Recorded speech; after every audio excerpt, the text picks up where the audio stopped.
these penalties, if you read that document that we sent you, basically are for helping Rosetta determine how to place the protein in the membrane. You know, you kind of want it to look like, you know, if this is your membrane, you kind of want it to look like this. But sometimes, you know, it'll put it out here, like, you know, down here, or it'll put like sideways, you know. So those penalties kind of try to help you find the right position in the membrane.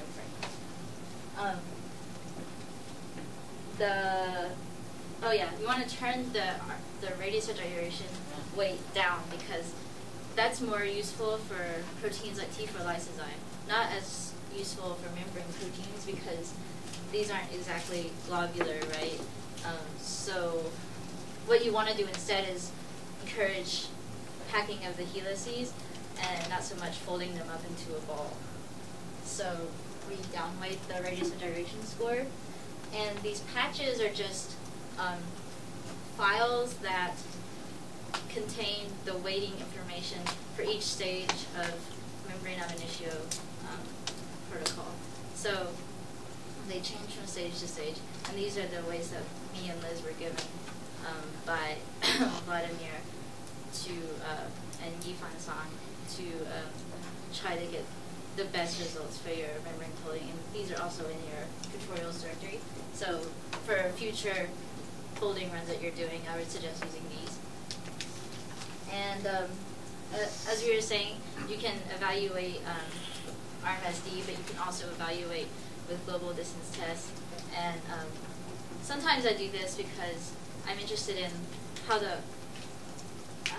I'm not just interested in the RMSD overall. I'm actually interested also in just general how is my fold, how is my protein looking in general. Again, instructive one just for an example, but I would really round this up to a really big number, especially for membrane proteins. You really just can't sample enough. And then, and then to fold, you don't call ab initio relax, you call membrane ab initio too. But everything else is the same. And then folding with restraints, just a couple of words.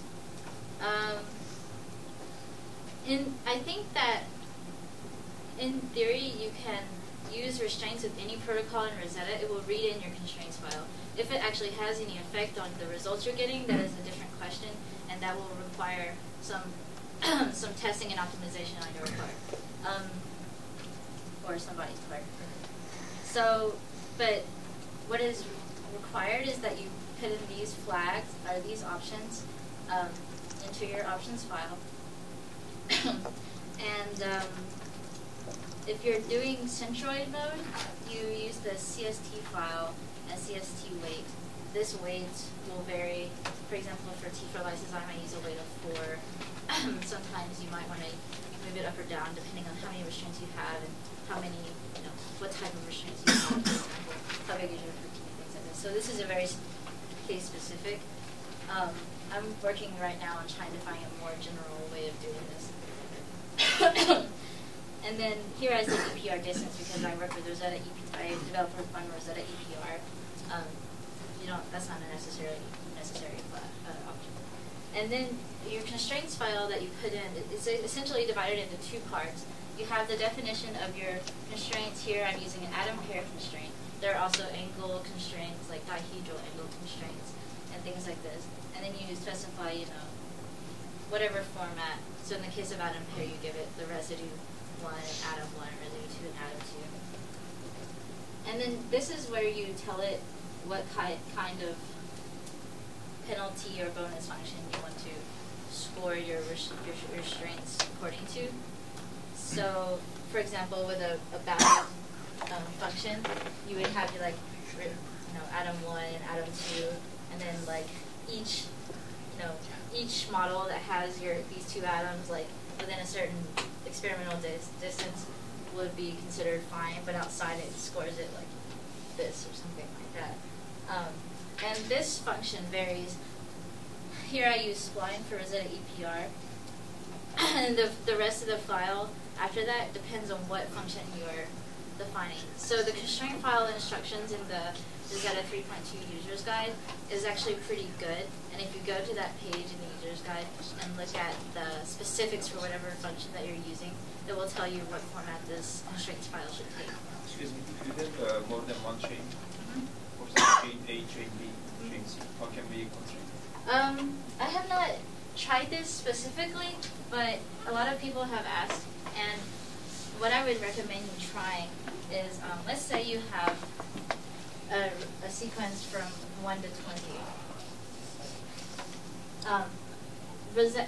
Or 1 to 10, sorry. You have 1 to 10 and then 1 to 10. This is like chain A and this is chain B. I would say Rosetta, once you read it in, it kind of combines this all so that it becomes 1 to 20. So in your constraints file, instead of saying like, you know, atom pair,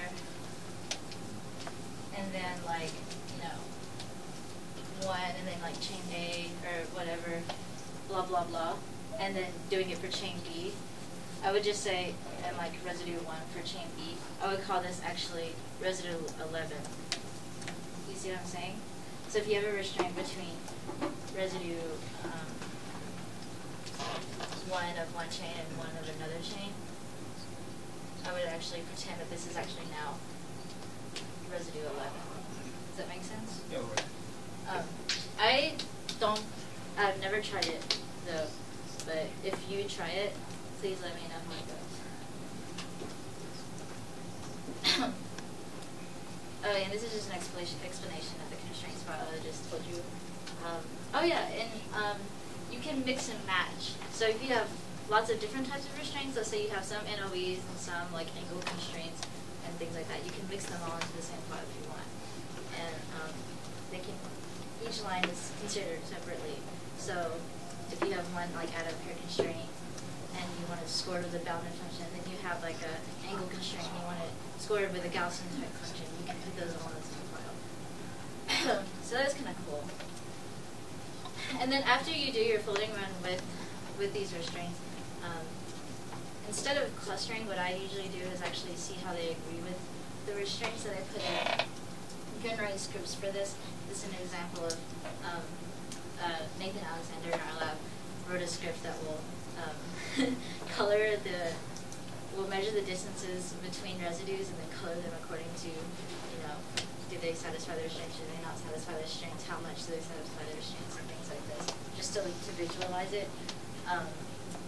There is a script in your tutorials scripts directory that says like calc experimental distance or something like that, and you can run that over your model.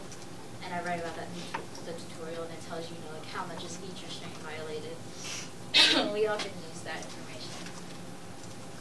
A few more things to keep in mind. Rosetta 3.2 performs best with small globular proteins, and folding larger ones is more difficult, but the use of experimental restraints really helps to narrow down the conformational search space, which Ines talked about yesterday.